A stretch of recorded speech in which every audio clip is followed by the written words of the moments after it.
Too busy to cook? You can never go wrong with this one-pot recipe. Let's cook adobong puti using our rice cooker MP5. Let's start cooking! So, unahin natin yung fats para ma-render niya, para hindi masunog yung ilalim kasi i-slow cook natin siya mamaya. So, timer lang natin. And mag-a-add na tayo ng whole peppercorn. So, per layer maglalagay tayo para lasang-lasa.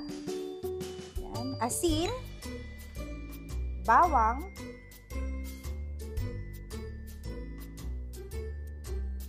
at dahon ng laurel. And next naman is yung ating meat. Yung laman na ng ating baboy. Lagay lang natin. Ganyan na kadali. Tambak system. Salad master, tambak system. Ilagay ulit natin. Ilagay ulit natin yung whole peppercorn. Yan. Whole peppercorn. Add tayo.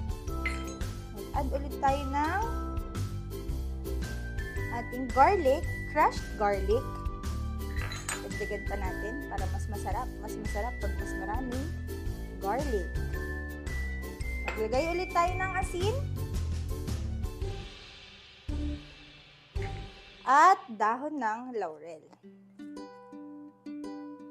And last layer natin. So, itong pork natin is 2.5 kilograms. Mas okay yung mas maraming meat, ay mas maraming taba yung kunin nyo kasi iiwan natin siya. Whole peppercorn. Another layer for our asin. Salt. And of course, ang bawang, ilalagyan na natin lahat. Hindi pa naluluto, pero parang ang sarap na niya. At kung nagwo-worry kayo, at syempre yung dahon ng laurel natin. Ating dahon ng laurel.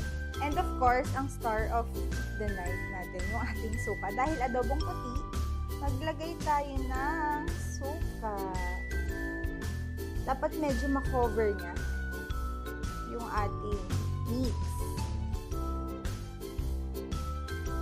So, ayan. Cover na niya. Tatakpan na natin. At ita-timer natin ng 1 hour and 45 minutes at 160 degrees. 160 degrees for 1 hour and 45 minutes. Ito-timer natin siya. At ayan, ganun lang kadali. Iiwan na lang natin siya. Kapag tayong mga mommies, diba? Marami tayong mga ginagawa sa house. So, habang nagluluto tayo, makakagawa pa tayo ng ibang chores sa bahay. At yung mga working dads and working moms, iwan nyo na lang, lutuin nyo sa umaga. Pagbalik nyo, may ulam na kayo. So, ayan. 1 hour 45 minutes. So, we'll be back after 1 hour and 45 minutes. Bye! See you later!